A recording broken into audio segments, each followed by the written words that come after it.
تفسیر القرآن آج کا سبق سورہ بقرہ آیت نمبر 19۔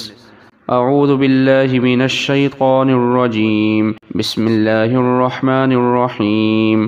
او کصیب من السماء فیہ ظلمات ورعد وبرق یجعلون اصابعهم فی آذانهم من الصواعق حذر الموت واللہ محیط بالکافرین۔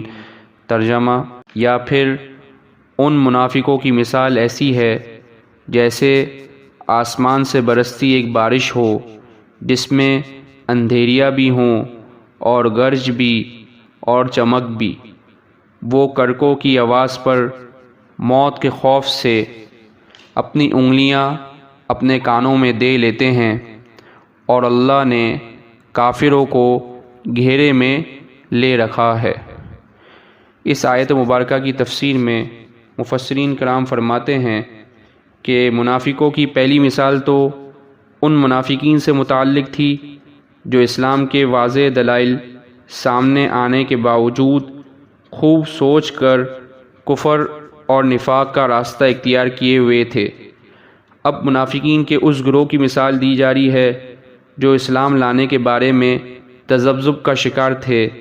جب اسلام کی حقانیت کے دلائل سامنے آتے تو اس کے دل میں اسلام کی طرف جھکاؤ پیدا ہوتا اور وہ اسلام کی طرف بڑھنے لگتے، لیکن جب اسلامی احکام کی ذمہ داریاں اور حلال اور حرام کی باتیں سامنے آتی تو وہ اپنی خود غرضی کی وجہ سے رک جاتے۔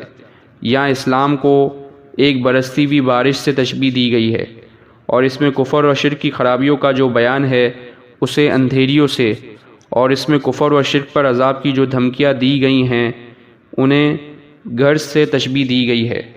نیز قرآن کریم میں حق کے جو دلائل اور حق کو تھامنے والوں کے لیے جنت کے جو وعدے کیے گئے ہیں انہیں بجلی کی روشنی سے، جب یہ روشنی ان کے سامنے چمکتی ہے تو وہ چل پڑتے ہیں، مگر کچھ دیر میں ان کی خواہشات کی ظلمت ان پر چھا جاتی ہے تو کھڑے رہ جاتے ہیں۔ اور جب قرآن کریم کفر اور فسق پر عذاب کی وعیدیں سناتا ہے تو یہ اپنے کان بند کر کے یہ سمجھتے ہیں کہ ہم عذاب سے محفوظ ہو گئے، حالانکہ اللہ تعالیٰ نے تمام کافروں کو گھیرے میں لے رکھا ہے اور وہ اس سے بچ کر نہیں جا سکتے۔ وآخر دعوانا الحمد للہ رب العالمین۔